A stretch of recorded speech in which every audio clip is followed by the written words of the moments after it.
Bismillahirrahmanirrahim. Assalamualaikum warahmatullahi wabarakatuh. Alhamdulillahirabbil alamin. Allahumma sholli ala sayyidina Muhammad wa ala ali sayyidina Muhammad. A'udzubillahi minasyaitonirrajim. Bismillahirrahmanirrahim. Alladzi khalaqal mauta wal hayata liyabluwakum ayyukum ahsanu amala wa huwal azizul ghafur.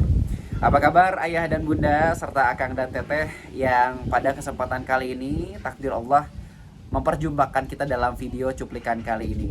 Mudah-mudahan doa terbaik terpanjat untuk yang menyimak tentunya terkhusus Allah karuniakan, mudah-mudahan Allah karuniakan kesehatan. Tidak hanya kesehatan namun juga sehat yang mengundang semangat untuk menjadi sebaik-baik manusia yang paling bermanfaat untuk orang lain.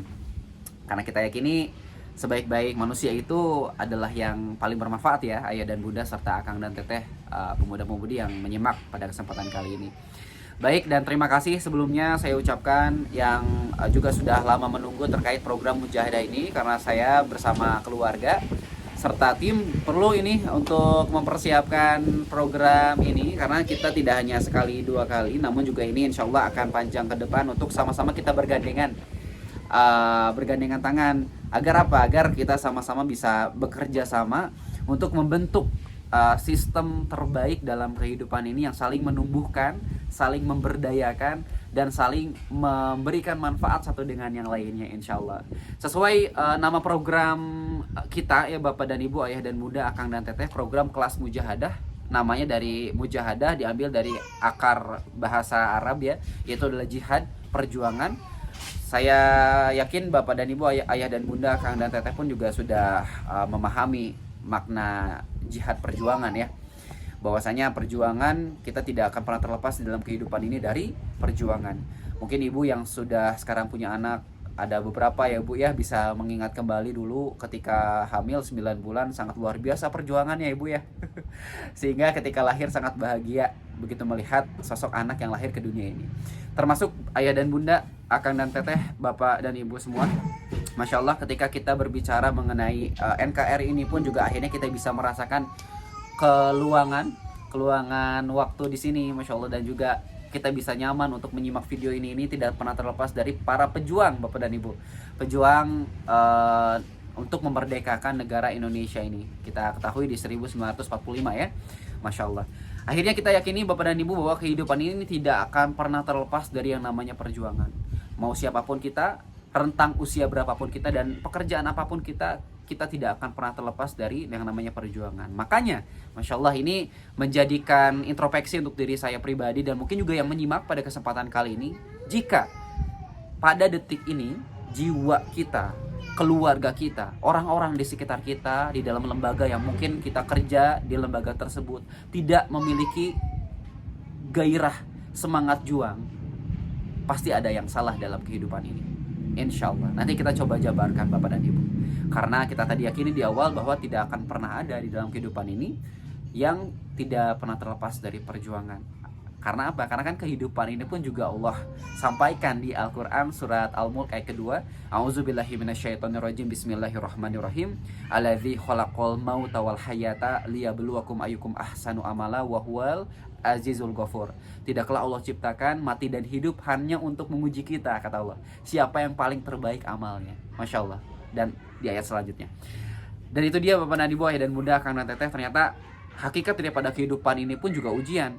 Ketika kita diuji mungkin dari kampus mungkin atau dari sekolah, kita sama-sama berusaha kan, berjuang untuk menyelesaikan soal-soal ujian tersebut. Dan sangat kita bisa lihat result ataupun hasilnya ketika seseorang itu tidak berjuang untuk menyelesaikan soal tersebut. Yang pertama, ada yang remedial karena mungkin tidak berjuang ya untuk mengerjakannya, akhirnya masih ada yang salah, bahkan nilainya sedikit. Remedial tuh ujiannya diulang lagi, makanya ujiannya terus ada gitu ya.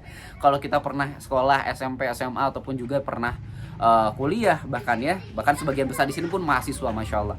Dan ketika seseorang itu ada yang tidak berjuang sama sekali, maka lama-kelamaan mungkin sekolah itu mendeo orang tersebut ya. Bahkan ada mungkin rekan-rekan saya pribadi pun yang menyampaikan bahwa dirinya ada yang mengundurkan diri dari persekolahan, ada yang mungkin di DO dari sekolahnya. Ternyata tidak jauh Bapak dan Ibu, ayah dan bunda, Kang dan Teteh, terkait kehidupan ini pun ternyata bagaikan apa yang Allah sampaikan di surat Al-Mulk tersebut. Bahwasanya kehidupan ini adalah ujian, mati dan hidup hanya untuk menguji kita. Siapa yang paling terbaik amalnya? Masya Allah, ini kaidah yang terbaik amalnya ini yang insya Allah akan kita coba sama-sama kupas di program kelas mujahadah ini. Karena amal terbaik ini adalah amal yang berkualitas tentu ya. Tidak hanya sekedar kalau misalkan kita kaitkan dengan pekerjaan Bapak dan Ibu, ayah dan bunda, Kang dan Teteh, mungkin kita sebagian besar bekerja ya di sebuah lembaga. Nah, tidak hanya sekedar kita masuk kantor udah kayak gitu ngerjain tugas-tugas, tapi mungkin jiwa kita kemana, pikiran kita kemana, tidak detail dalam pekerjaan, tidak berkualitas dalam pekerjaan. Itu namanya bukan ahsanu amalah ternyata. Namun ahsanu amalah ini adalah salah satu amal yang benar-benar berkualitas, yang memang bermula dari apa yang memang Allah kehendaki atas diri kita sebagai hambanya. Masya Allah. Ini nanti kita akan coba kupas sedikit demi sedikit di program kelas mujahadah. Dan mungkin poin pertama di video pembukaan atau mukodimah kali ini program kelas mujahadah, bahwa perjuangan dari mujahadah kita ini, ayah dan bunda, Bapak dan Ibu, Akang dan Teteh, ini harus punya dasarnya. Karena seperti kita berpijak sekarang mau ke mana nih? Kita ke sana misalkan ke Jakarta mungkin, atau mungkin ke Mekah atau ke Madinah atau lain sebagainya. Pasti kita dimulai dari titik di mana kita harus berjuang ya untuk sampai ke sana. Nah, titik berjuang ini kita akan selalu mulai dari, yaitu adalah konsep fitrah Bapak dan Ibu. Masya Allah, ini fitrah yang sebagian besar ayah dan bunda, Bapak dan Ibu, Akang dan Teteh sudah pernah menyimak kelas saya ya. Apa-apa coba saya kaitkan dengan fitrah. Nah, nanti pun juga yang memang akhirnya terlewat kelasnya pada saat itu, kita coba gali kembali apa itu fitrah, klasifikasi fitrah itu seperti apa, dan bagaimana praktek di dalam keluarga serta lembaga. Mudah-mudahan kita bisa coba riset bersama sehingga kita bisa nanti ada kerangka kerja, aktivitas-aktivitas serta hal-hal yang bisa kita perjuangkan bersama di rumah masing-masing dengan peran masing-masing. Begitu jika seorang istri berperan sebagai istri seperti apa dalam kaidah fitrah, dan jika memang memiliki karir seperti apa harusnya dalam kaidah fitrah, sehingga apa? Sehingga kehidupan yang sedang kita alami ini Bapak dan Ibu, ayah dan bunda, masuk dalam kehidupan yang baik, namanya hayatun thayyibah. Kehidupan yang baik itu adalah kehidupan yang seimbang, di mana ketika kehidupan itu kita rasakan, maka adanya kesejahteraan, ketenangan. Kalau dalam bahasa qalbu ataupun juga hatinya itu mutmainah, hati yang tenang, begitu Bapak dan Ibu. Tapi kita kaitkan dengan pekerjaan sekarang, jika jauh dari fitrah ayah dan bunda, Bapak dan Ibu, Akang dan Teteh, karena mungkin video mukodimah ini tidak panjang, kita coba tekan poin pentingnya dari pekerjaan coba ya. Karena di sini kebanyakan juga yang saya perhatikan memang sekarang juga kerja di lembaga dan pada akhirnya terikat sistem. Nah, ini dia. Nah, ketika pekerjaan tidak disandingkan dengan dasar utama yaitu fitrah ayah dan bunda, maka pekerjaan ini cenderung akan membuat kita memiliki ketidakseimbangan dalam hidup. Akhirnya unbalance dalam hidup. Di dalam kehidupan keluarga pun akhirnya adanya kesenjangan karena memang pada akhirnya banyak sekali tugas-tugas ataupun juga hal-hal yang menumpuk dari sistem yang memang tidak selesai di dalam pekerjaan. Setuju ya? Mungkin kemarin sempat ada yang ngobrol terkait sistem di dalam pekerjaan, gimana sih biar selesai. Dan mungkin nanti kita akan coba kupas lebih panjang terkait hal itu. Namun sekarang karena memang waktunya sempit untuk mukadimah video kali ini, kita sama-sama tekankan bahwasanya ketika sesuatu itu tidak didasarkan dari fitrah ayah dan bunda, Bapak dan Ibu, Akang dan Teteh, maka banyak kesenjangan, banyak krisis. Apalagi Bapak dan Ibu, krisis apa aja contohnya? Tadi krisis dalam pekerjaan, adanya hati yang cenderung banyak yang mengeluh dari pekerjaannya. Kita sudah pasti meyakini Bapak dan Ibu, jika hati mengeluh itu jauh dari perjuangan, setuju? Padahal kita tadi yakini di awal bahwa hidup ini tidak pernah jauh dari perjuangan. Maka sebenarnya perjuangan ini dimulai sebenarnya ketika kita sudah mengenal fitrah kita Bapak dan Ibu. Perjuangan ini akan hadir, gairah semangat ini akan hadir ketika kita pun juga sudah mengenal fitrah di dalam diri kita itu seperti apa, siapa diri kita, dan bagaimana seharusnya kita berperan di dalam masyarakat.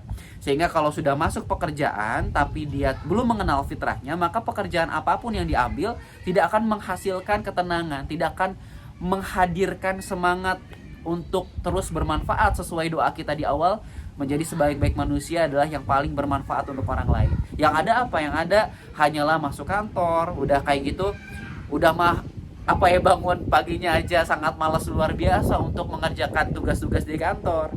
Udah malamnya juga merasakan getir ketika besoknya mau ke kantor. Nah selain itu ketika masuk kantor gairah semangat gak ada, yang ada hanya instruksi-instruksi dari sistem, sehingga kita tidak bertumbuh ayah dan bunda, bapak dan ibu, akan dan teteh.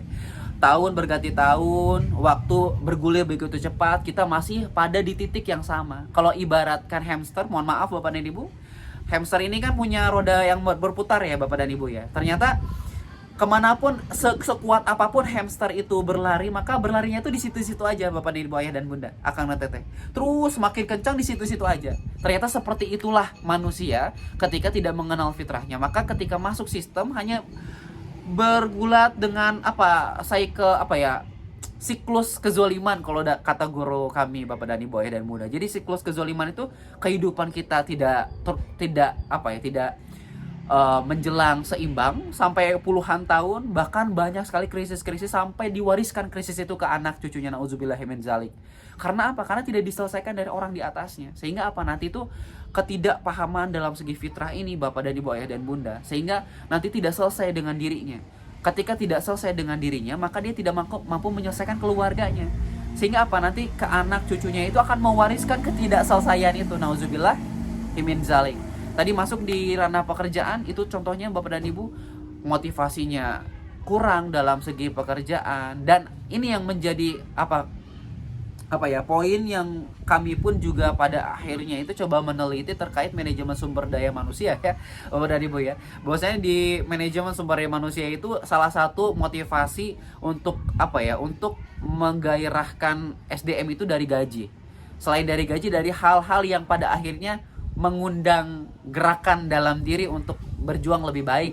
Tapi pada akhirnya ayah dan bunda, bapak dan ibu, akan dan teteh, terkait sistem tersebut di kantor pun juga sama, tidak akan langgeng lama, bahkan yang ada meminta lagi diri ini untuk lebih dan lebih, sampai akhirnya tidak akan didapatkan dari lembaga tersebut, karena lembaga tersebut pun juga memiliki SDM yang sangat banyak. Oleh karenanya fitrah ini bapak dan ibu, ayah dan bunda, adalah karunia terbesar dari Allah Subhanahu wa taala yang dikaruniakan atas diri kita sebagai manusia. Ibarat petunjuk ataupun juga guidance ya bapak dan ibu, ataupun juga arah. Ternyata fitrah ini adalah bagian daripada karunia di dalam diri manusia yang memiliki arah kemana kita harus melangkah, kemana kita harus juga berpijak, kemana kita harus mengambil sesuatu, mengambil pilihan. Itu dimulai dari fitrah masing-masing, karena setiap orang itu berbeda. Terakhir, fitrah ini bagikan bibit. Saya sering sama-sama ingatkan, jika bibit pohon jeruk contohnya akan berbuah jeruk, bibit pohon mangga akan berbuah mangga. Tidak mungkin bibit pohon jeruk akan berbuah mangga dan bibit pohon mangga akan berbuah jeruk. Nah, sama seperti kita manusia, saya sebagai Zorgi akan hadir di masyarakat ini menjadi seorang Zorgi. Tapi ketika Zorgi itu pada akhirnya itu sudah mendalami dirinya, mengenal fitrahnya, dan dia berjuang atas fitrah itu setiap hari, bahkan sampai akhir hayat begitu. Sehingga terjadilah buah-buahnya begitu. Nah, begitu pun dengan ibu, ayah, bapak, dan juga teteh, akang yang sekarang sedang menyimak. Kita semua punya fitrah masing-masing dan akan berbuah menjadi buah masing-masing. Yang menjadi PR apa? Yang menjadi PR apakah kita benar dalam segi menyiramnya atau jarang disiram gitu. Karena apa? Karena fitrah ini nanti butuh diperjuangkan sampai akhir hayat bapak dan ibu, ayah dan bunda. Nah, kita perlu mengenal fitrah itu apa dari 8 fitrah yang insya Allah akan kita sama-sama coba breakdown kembali. Kita coba buka kembali, kita coba lihat kembali definisi dari segi klasifikasi seperti apa. Sehingga apa? Mudah-mudahan ketika nanti sudah kita lebih mengenal fitrah, kita lebih mengenal diri, kita lebih mampu untuk berhadapan dengan sistem yang sebenarnya itu kalau dalam bahasa guru kami itu sistem kezaliman bapak dan ibu.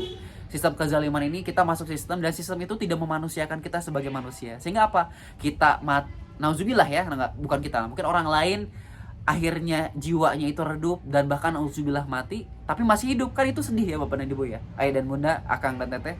Ketika hidup tapi jiwanya itu mati, itu sangat sedih. Karena apa? Karena pasti banyaknya krisis keberantakan hidup yang memang dirasakan. Mau itu puluhan tahun dijalani, hidup ini masih sama. Karena balik lagi kayak roda hamster tersebut masih berputar di sistem yang sama. Oleh karenanya fitrah ini menjadi salah satu solusi di program Mujahadah ini agar kita sama-sama berjuang. Dimulai dari diri kita Bapak dan Ibu. Ini kaidahnya, tidak mulai dari orang lain tapi dimulai dari diri kita. Jika seorang suami, dimulai dari seorang suami di dalam rumah, bukan menjadi siapa dulu, tapi dimulai dari diri kita dulu. Jika seorang istri, dimulai dari istri, dimulai dari diri sendiri, menjadi ibu, menjadi istri, menjadi pasangan dan lain sebagainya. Tidak dimulai dari luar dulu. Nanti kita coba breakdown untuk kebersamaan selanjutnya.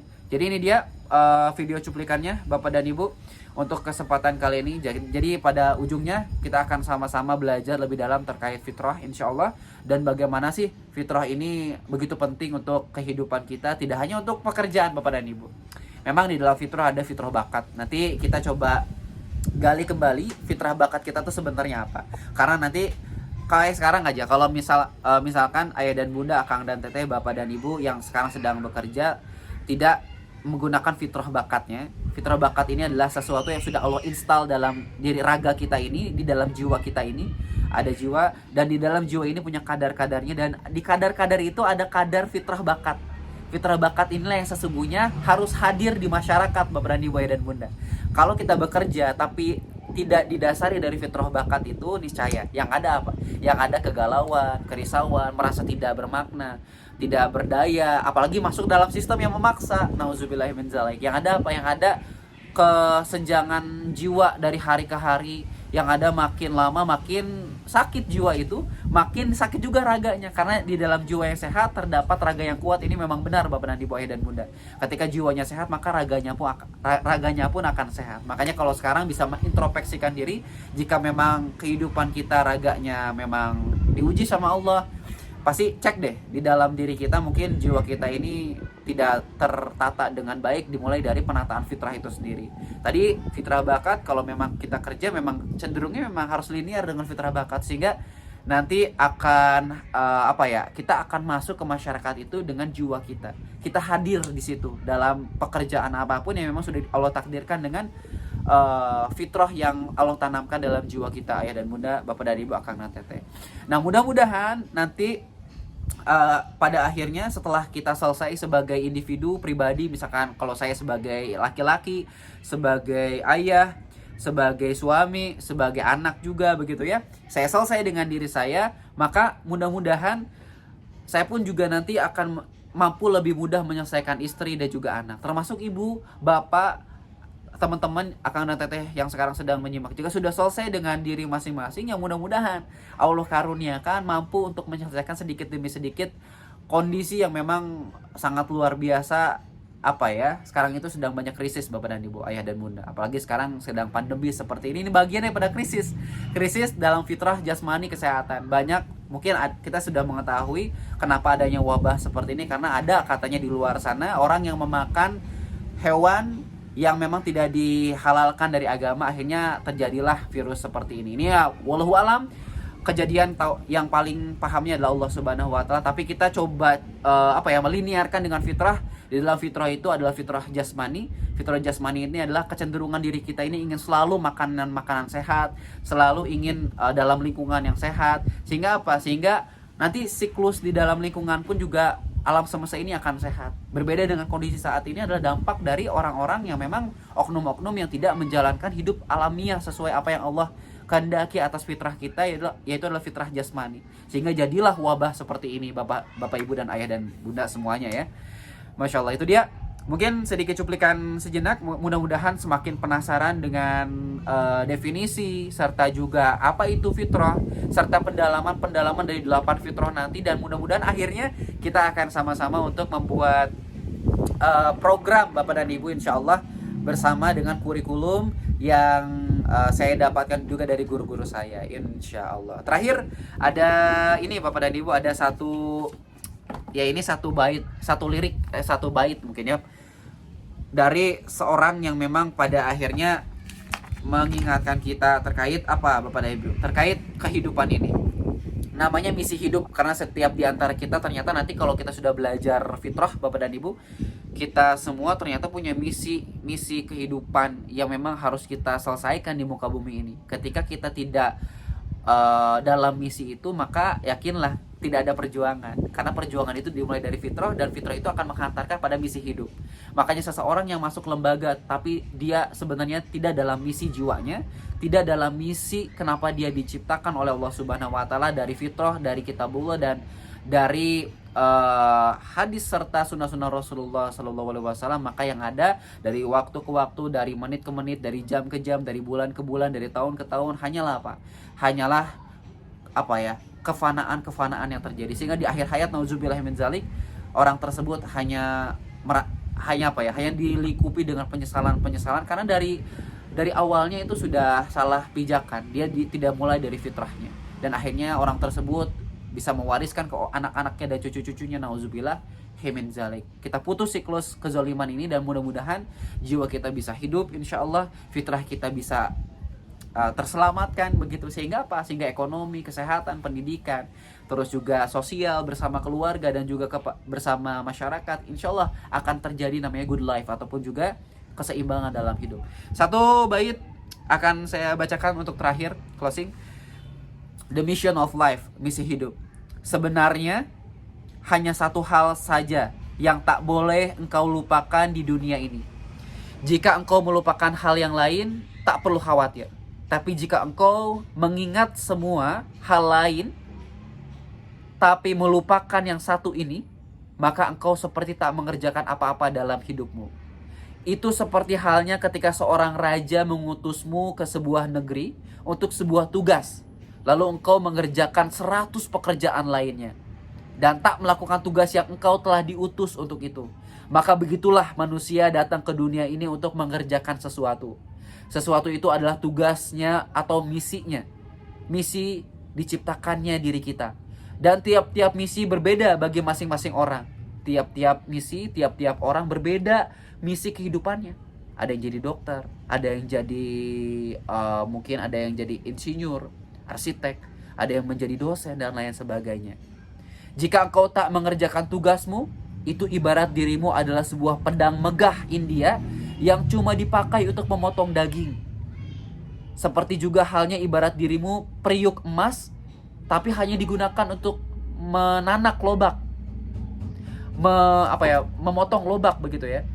Ibarat sebilah pisau cemerlang yang ditanamkan ke dinding hanya sebagai kait gantungan. Itu ibarat seseorang, ayah dan bunda, kakak dan teteh, bapak dan ibu, ketika tidak memahami fitrahnya maka tidak mengenal dirinya. Dan ketika seseorang tidak mengenal dirinya maka dia akan tidak tahu diri. Mohon maaf, tidak tahu diri. Ketika seseorang sudah tidak tahu diri, maka dia pun tidak mau memikirkan orang-orang di sekitarnya, termasuk pasangan hidupnya dan termasuk orang tuanya. Makanya dalam kaidah agama ini sangat luar biasa.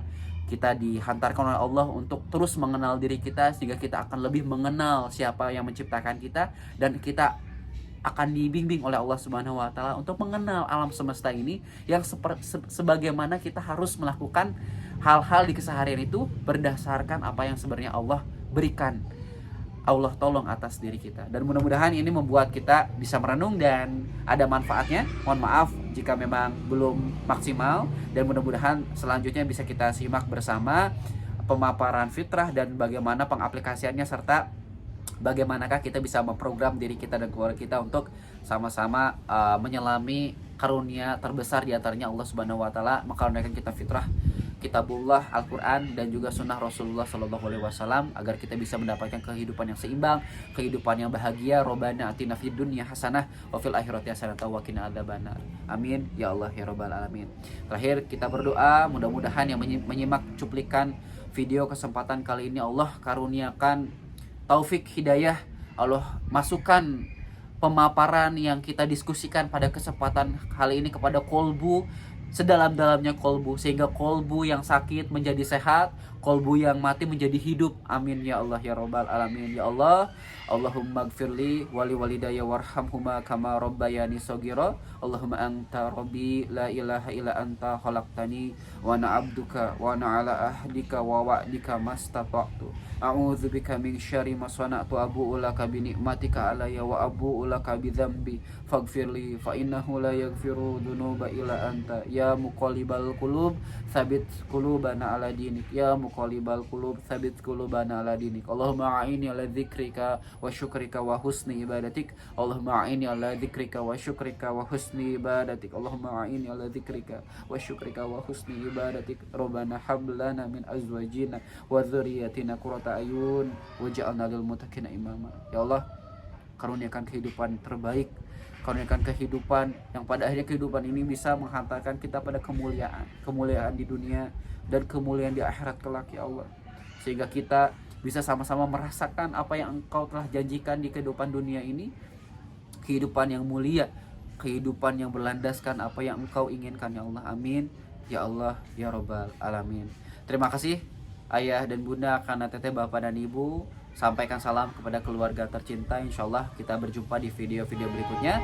Dan informasi mungkin setiap minggu bisa sekali begitu ya, karena kita butuh proses nanti ya, mungkin ada tugas juga, ada hal-hal yang perlu kita persiapkan dan lain sebagainya. Saya Zorgi Perdana pamit undur diri. Terima kasih. Alhamdulillahirabbil alamin. Subhanakallahumma wa bihamdika asyhadu an la ilaha illa anta astaghfiruka wa atubu ilaik. Wassalamualaikum warahmatullahi wabarakatuh.